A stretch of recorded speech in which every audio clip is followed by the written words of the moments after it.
the race to prevent an environmental disaster in the Red Sea. Hi everyone, I'm Jeff, and this is Plain English lesson number 607. Here at Plain English, we use stories to help you upgrade your English. By listening here, you'll improve your vocabulary and you'll learn to express your best ideas in English. On Monday, you heard about the FSO Safer. If you missed that one, here's a recap. The Safer is an oil storage vessel moored a few miles off the coast of Yemen. Yemen is in the middle of a civil war, and both sides in the war are claiming ownership of the oil. And so for years, the Safer and 1.1 million barrels of oil sat in the Red Sea. The ship was rusting and deteriorating, at risk of sinking, exploding, or just collapsing. If the oil spilled into the sea, it would be the worst oil spill in world history, wiping out fish stocks for a generation, threatening world trade, and poisoning the drinking supply for Saudi Arabia, among other unpleasant consequences. On today's lesson, I'll tell you about the incredible and ultimately successful effort to pump the oil off the Safer and avert disaster. I'll also show you how to use the English expression go back on, and we have a song of the week. Let's do this.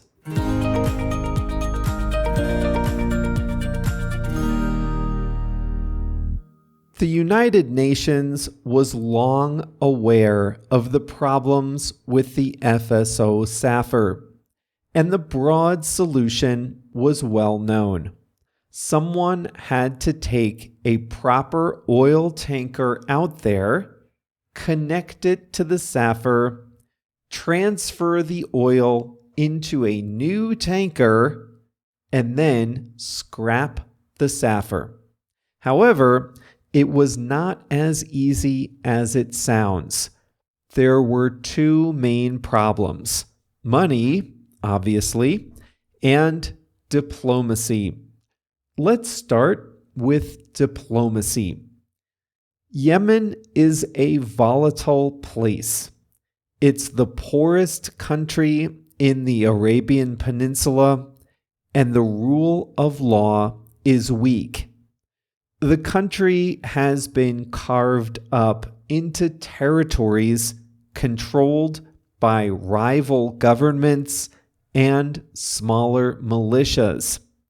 Specifically, a group of rebels called the Houthis have taken control of large parts of Yemen, including the coastline close to where the Safer is moored. The military conflict, the fighting, has calmed down since the bloody early years of the civil war. The UN mediated a truce between the Houthi rebels and the internationally recognized government about a year ago, but it's an uneasy truce. More fighting could break out at any time. The Safer wasn't included in the negotiated truce from 2022, but that truce at least stopped the fighting and got the parties talking. With the truce as the starting point, and after long and hard negotiations, the UN got the Houthis to agree to allow an international team to transfer the oil off the Safer. Listen closely. the Houthis agreed to allow an international team to transfer the oil off the Safer. They didn't agree to give up the oil. They only agreed to let a team move the oil. That, however, was all the UN needed to move on to the second challenge: money. It would cost over $143 million just to transfer the oil onto a new ship and then into a storage facility. The UN was able to raise most of the money in contributions from over 20 countries and from private individuals. With most of the money secured, the rescue mission could finally get off the ground. The UN bought a special oil tanker from China just for this job. It sent inspection crews to the Safer to evaluate the structure, tanks, pipes, and cargo.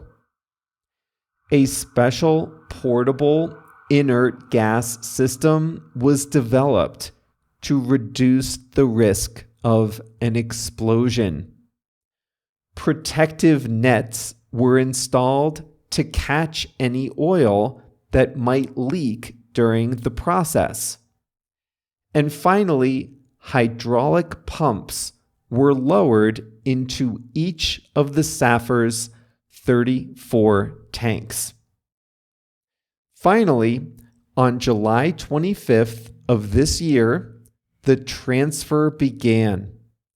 About 2 weeks later, 98% of the oil had been pumped onto the new storage vessel. The oil that remained would be pressure washed out of the chambers on the Safer. This was a diplomatic and environmental triumph years in the making. Had the oil from the Safer spilled into the Red Sea, it would have been an unspeakable tragedy. The biggest problem has been solved, but the job is still not done. First, the oil. It's still contested. My first thought was, listen, the world coughed up $143 million to save $80 million of oil. The UN should just sell the oil and use the proceeds for humanitarian aid in Yemen. But it's not that easy. Remember that the UN negotiated a delicate agreement to save the Safer. They left the ownership of the oil for future negotiations. That means this oil, which the world paid so much to save, this same oil could later go to pay for weapons in one side of Yemen's civil war. That would be a tragedy. But to save the oil in the first place, the UN had to make a commitment, and it can't go back on those commitments now. In the meantime, the oil will be moved to a permanent storage facility until its rightful owner can be determined. But even that has its challenges. The new oil tanker has to be connected to a pipeline that will take the oil to a secure location. Second, what to do with the rusted carcass of the Safer. Well, that at least belongs to the UN. They'll tow the Safer away, have it cleaned, and then take it to a scrapyard to be salvaged. The proceeds of the salvage effort will offset some of the costs of the rescue. Believe it or not, this could be the foundation of a more lasting peace in Yemen. Iran, which backs the rebels, and Saudi Arabia, which backs the old government, and the United Nations were all talking and achieving progress on this issue of importance. Saudi Arabia and Iran are talking again. This could be an opening to find some middle ground and lasting peace.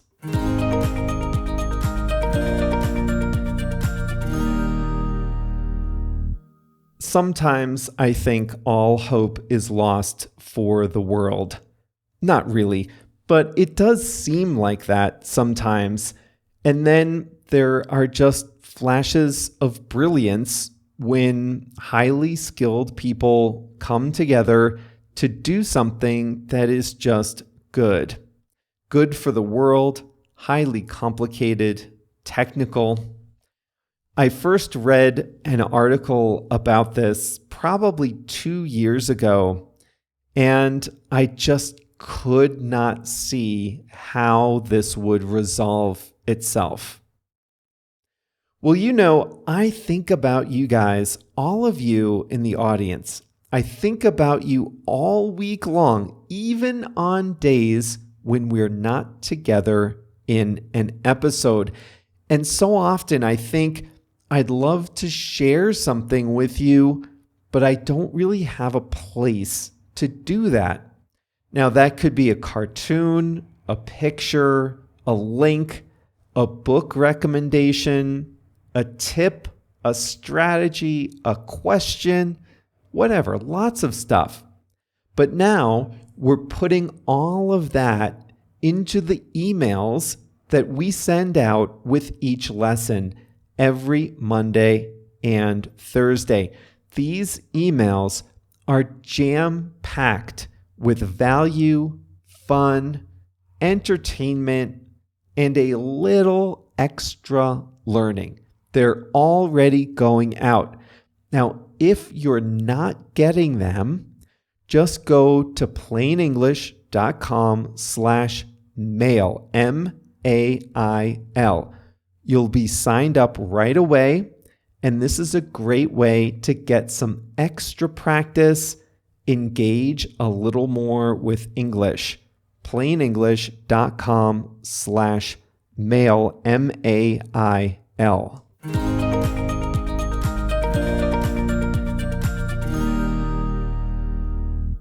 Every week, JR picks an English song for us to listen to. This week, he has selected Set Fire to the Third Bar by Snow Patrol. An electric heater is sometimes called a 3-bar fire for its design. And if you turn the heater on high, you'd light all 3 of the bars in the space heater. Anyway, the writer remembers being a kid, staying with his aunt, and if he was really well behaved, and if it was really cold, she would put all 3 bars on the electric heater. So the song is about a long-distance relationship. The couple travels a long way to be together, and in the cold, they're finally together and they light a 3-bar electric fire, or they put the space heater on high. So thanks, JR, for that song of the week. Next up, the English expression, go back on.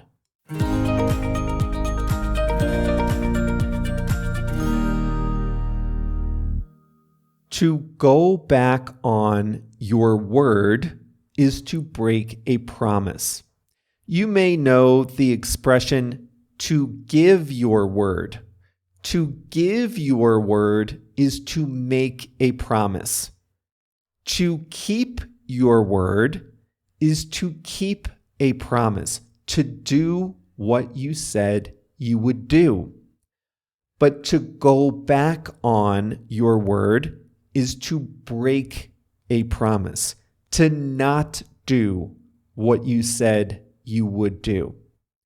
It works the same way with the word commitment. If you make a commitment, you promise to do something.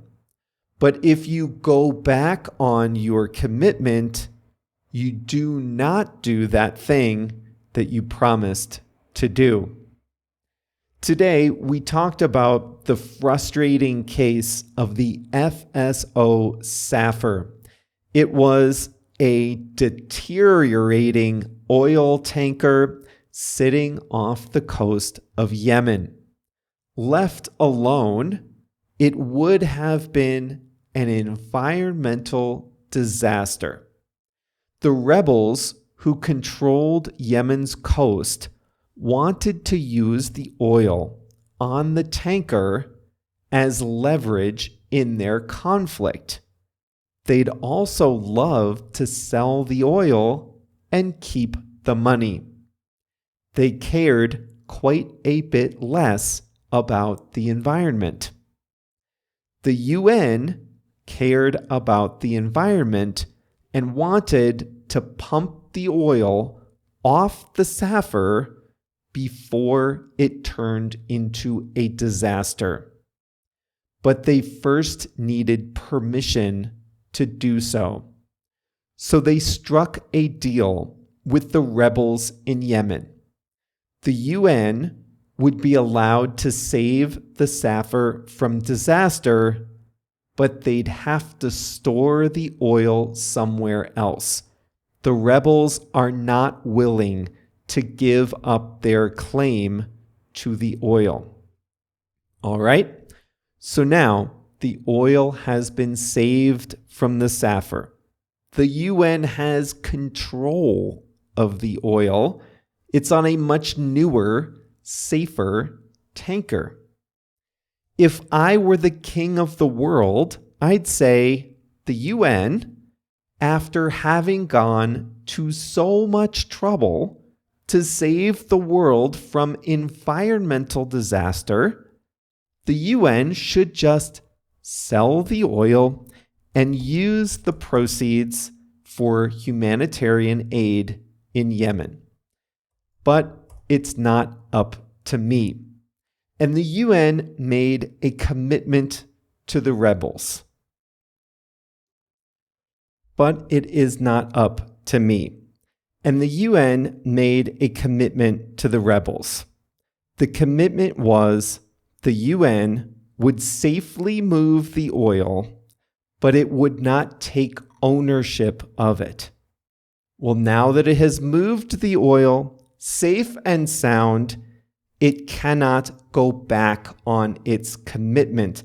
Unfortunately, it has to keep its word to the rebels. Why can't the UN go back on its commitment to violent rebels?